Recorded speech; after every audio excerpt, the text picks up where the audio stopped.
Monsieur le maire, bienvenue dans C'est-à-dire. Suite au Covid, qu'en est-il des chantiers de la ville d'ordre général? Est-ce que vous avez beaucoup de retard? Non, là, le retard dans la première phase du Covid, oui, on a eu 2 ou 3 mois de retard, voire des fois un peu plus quand il faut redéclarer des choses.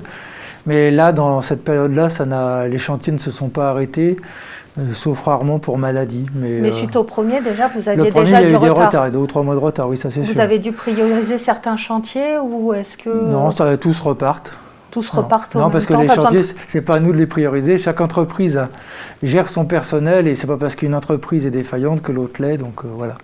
Et au niveau du centre-ville, est-ce qu'on peut faire le point de savoir où on en est? Est-ce qu'il n'y a pas forcément de retard, donc vous avez dit, et les prochaines échéances? Alors, a priori, les livraisons des boîtes pour les commerces sera faite en fin d'année et nous espérons que les commerces puissent s'ouvrir en juin 2021.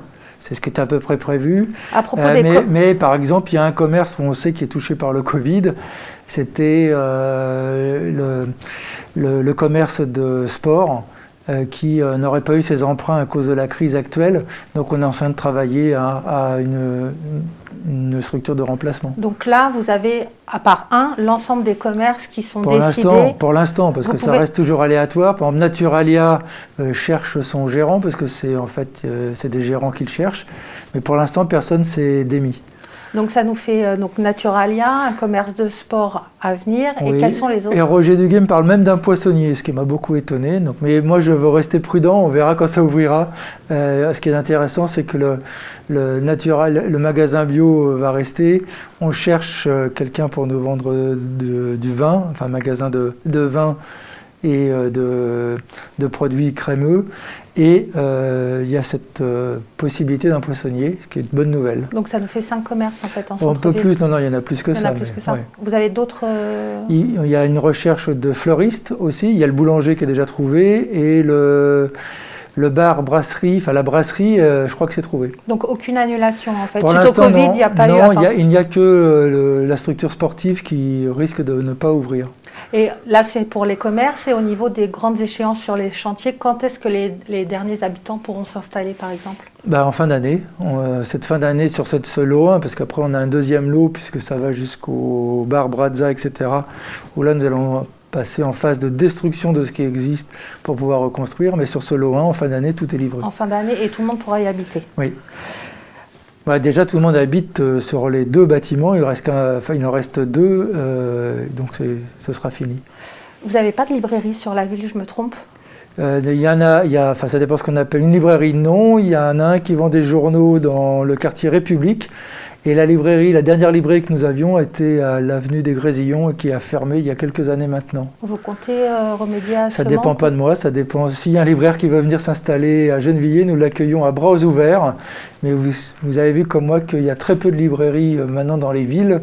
Elles ont plutôt tendance à fermer, malheureusement. Moi-même, je suis obligé d'aller à Asnières pour ne pas acheter dans les grandes structures. Je vais dans la petite librairie, enfin petite, elle est quand même pas trop mal, à Asnières pour favoriser le commerce de proximité autour de nous. En tout cas, un appel à candidature est lancé du coup. Oui, alors s'il y a un libraire qui veut venir s'installer, il s'installe. On revient sur les chantiers. La ZAC des Chantraines, est-ce que ça a avancé? La ZAC des Chantraines avance. On est dans une phase d'acquisition des terrains, toujours. On est propriétaire de pas mal de terrains, mais il en manque encore un peu. Ce qui va avancer aussi, c'est que la SPA a déposé son permis, celui-ci est accepté et va donc pouvoir commencer en début d'année prochaine les constructions sur son nouvel emplacement, avenue Marcel Paul, ce qui va libérer à nouveau des terrains. Et donc l'idée c'est de commencer des constructions en 2022-23. La halle des Grésillons, on en est où? La halle des Grésillons, on a fait une réunion avec Patrick Bouchin, le porteur de projet La Preuve par 7. Et nous allons essayer de relancer la dynamique, parce qu'on a été stoppé d'une part par une mise aux normes de la salle, puisque la préfecture nous demande plusieurs éléments de sécurité à revoir. Et l'appel à projet n'a pas été lancé à cause de la crise du Covid. Par contre, nous avons avancé, puisque c'est l'entreprise de l'économie sociale et solidaire de Le Plateau qui va avoir en charge la location et le tri dans les propositions que nous seront faites par les gens. Donc nous y reviendrons. Les travaux du rez-de-chaussée, eux, ont commencé Oui, avec de la mairie, le rez-de-chaussée de la mairie. Le rez-de-chaussée de la mairie. Oui, c'est commencé. Donc il y a l'accueil qui est fait pour ce qui est du CCAS qui est fait rue des Chevrins, l'ancienne mission locale. Donc là maintenant il y a le CCAS, tout ce qui est action sociale et aide sociale se place rue des Chevrins de manière transitoire. Et tout ce qui est accueil, démarcherie, état civil, etc., c'est dans le Mail, à côté de la BNP ou à côté de la Maison des Sportifs, selon ses préférences, si on est financier ou sportif. Alors c'est quand même des travaux qui vont durer pas mal de temps. Oui, on en a presque pour 1 an de travaux, oui. Et toutes les conditions pour accueillir les usagers sont bien respectées? Aujourd'hui, je pense que pour le personnel, déjà, je crois qu'ils ont de meilleures conditions de travail que les conditions précédentes dans cette formule transitoire.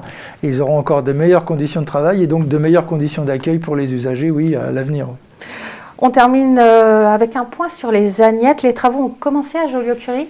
Non, ils vont commencer prochainement. Je n'ai pas la date exacte là au moment où vous m'interviewez, mais je crois que c'est soit en décembre, soit en janvier que l'école Joliot-Curie va commencer.